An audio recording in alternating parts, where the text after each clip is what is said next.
Olá, pessoal do terceirão. Então, hoje eu vou dar início à nossa aula 11, tá? Então, a aula do dia 26 de maio foi a avaliação 2 no sistema positivo de ensino. E agora nós vamos dar continuidade da matéria na aula do dia 29 de maio. Então, a gente viu na última aula, na aula 9, tá? A última aula de conteúdo, a equação reduzida da circunferência. E hoje nós vamos ver a equação geral da circunferência, que está nas páginas 8 e 9. Então, antes de mostrar a equação, eu vou mostrar um exemplo, tá? Bem simples. Aqui nós temos um modelo de equação reduzida da circunferência. Quando nós tivermos a equação reduzida, é fácil passar para a equação geral. É só resolver o produto notável, né? O quadrado do primeiro termo menos 2 vezes o primeiro vezes o segundo, né? Mais o quadrado do segundo. Aqui a mesma coisa, o quadrado do primeiro termo menos 2 vezes o primeiro vezes o segundo, mais o quadrado do segundo. Aqui 3 ao quadrado é 9. A gente passa o 9 para o outro lado, né? Organiza, bota o x quadrado e o y ao quadrado, depois o coeficiente e a incógnita x, depois coeficiente a incógnita y e por fim aqui o termo dependente, tá? Porque esse é o formato da equação geral da circunferência. Então, repetindo, quando ela está na sua forma reduzida, é só resolver o produto notável e trabalhar aqui no desenvolvimento para ela ficar com esta aparência aqui de equação geral. Da forma genérica, como que se apresenta a equação geral? X quadrado mais y ao quadrado menos 2ax menos 2by mais a quadrado mais b quadrado menos r ao quadrado igual a zero. Ou seja, essa aqui é a equação genérica, tá? Da equação geral da circunferência. Agora nós estamos trabalhando com circunferência. Só que vai ter exercícios que vai fazer o contrário, ele vai dar para vocês a equação geral da circunferência e vai pedir, por exemplo, o centro e o raio, certo?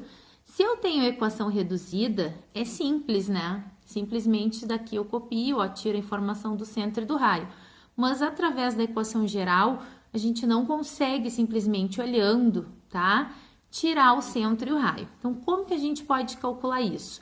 Tem duas formas, tá? A primeira forma que eu vou apresentar é comparando com a equação genérica, certo? Então, o que que a gente vai fazer aqui, ó? A gente vai, para descobrir as coordenadas do centro, ó, a gente vai comparar o coeficiente de x, tá? Da equação genérica com o coeficiente de x da equação dada, ó. Então, eu vou fazer menos 2a, que é da genérica, igual a menos 8, que é da equação geral dada. Para o próximo termo do centro, no caso, o de y, a coordenada y do centro, eu vou pegar o quê? O coeficiente de y da genérica e o coeficiente de y da equação dada. Nesse caso, menos 2b igual a 16, tá? Multipliquei por menos 1, tá? Para tirar o sinal negativo da incógnita e agora eu isolei. O a passando 2 dividindo dá 4, passando 2 dividindo dá menos 8. Então, esse a e esse b são exatamente as coordenadas do centro da circunferência, ó. A é a coordenada em x, que é 4, e B é a coordenada em Y, que é menos 8. Bom, não acabou. Eu quero descobrir o raio. Como é que eu vou fazer? Eu vou lá na minha equação genérica de novo, tá? E vou pegar tudo que tem depois do x e do y, que é a parte do a quadrado mais b quadrado menos r ao quadrado. Eu vou pegar toda essa parte e vou igualar com o termo dependente da minha equação geral, que neste caso é o menos 20. Então, vou mostrar o cálculo aqui para vocês. Então, ficou a quadrado mais b quadrado menos raio ao quadrado igual a menos 20. O a gente encontrou, que é 4. Então, vai ficar 4 ao quadrado. O b a gente encontrou que é menos 8 ao quadrado. O raio é o que eu quero descobrir, né? E o menos 20. Agora é só trabalhar a equação. 16 mais 64 menos raio ao quadrado igual a menos 20. O que eu fiz aqui? Eu passei, somei, deu 80, passei negativo para o outro lado, ficou menos 100, multipliquei por menos 1, tirei a raiz e encontrei o raio 10. Então, o raio mede 10, certo? Se fosse necessário escrever a equação reduzida, agora tendo o centro e o raio, seria bem simples, né? Daí seria a matéria da aula passada. Segunda forma de resolver esse exercício, tá? Inclusive, nos gabaritos do livro, vai aparecer sempre nessa segunda forma. Não significa que você sempre tem que usar ela, mas nos gabaritos estão dessa forma aqui. É a forma de completar quadrados.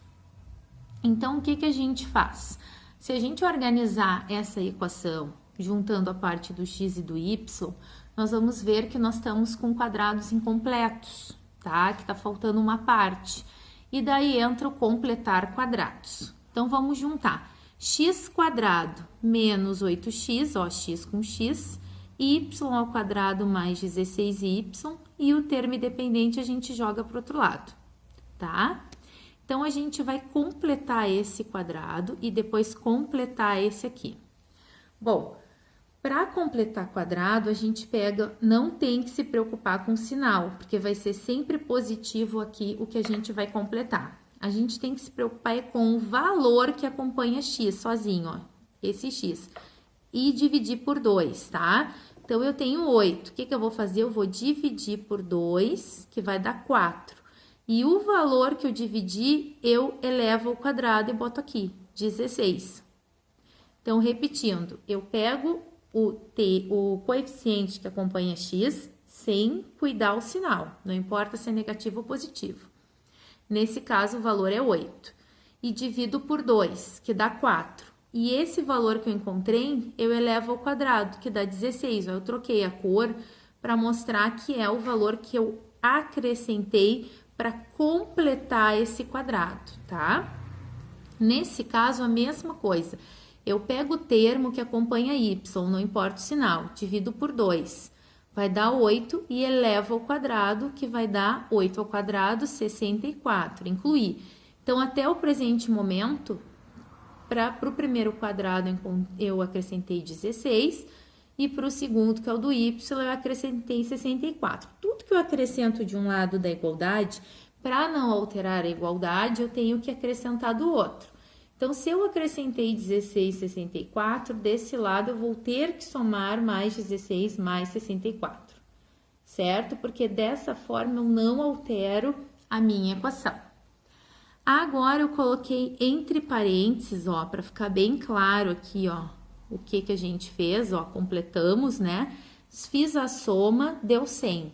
Então, agora só falta a gente reduzir. O que normalmente a gente faz? A gente tem esse formato e daí a gente resolve, ó, e encontra esse resultado, não é? Lá em produto notável. Aqui é o contrário, aqui o produto já está aberto e eu volto para sua forma reduzida. Como que eu faço isso? Como é que a gente faz? Tira a raiz do primeiro e do último termo e pega o sinal do meio, ó. O x está ao quadrado, então aqui ele vai ficar só x. O 16 está ao quadrado, então a raiz de 16 é 4. Ó, raiz de x quadrado, x. Raiz de 16, 4. E pega o sinal que está aqui no meio e eleva tudo isso ao quadrado. Então, aqui vai ficar y, raiz de 64, 8. E peguei o sinal aqui do meio, positivo, ao quadrado. Igual a 100. Então, a gente transformou o quê? Uma equação geral numa equação reduzida da circunferência, através do método de completar quadrados, ó. Que estão os valores que foram acrescentados para que a gente pudesse completar o quadrado. Então, agora a gente consegue as coordenadas do centro e do raio. Como assim? Bom, se o sinal tá negativo, a coordenada é positiva. Lembra que eu falei que é só trocar o sinal? Se o sinal tá positivo, é porque a coordenada tá negativa, ó. O raio, ele tá sempre ao quadrado. Então, para descobrir realmente o raio, então eu tenho que tirar a raiz. Raiz de 100, 10. Então, o centro tem coordenadas 4 e menos 8 e raio 10. Então, agora vocês vão fazer os exercícios, tá? Das páginas 11 e 12, toda a página 11 e a página 12, o exercício 6 e 7. E vão me entregar até 4 de junho para o e-mail que vocês já conhecem, tá? A partir da semana que vem, aí eu vou informar vocês quando que vai ter aula pelo Google Meet. Então é isso, pessoal, até a próxima aula.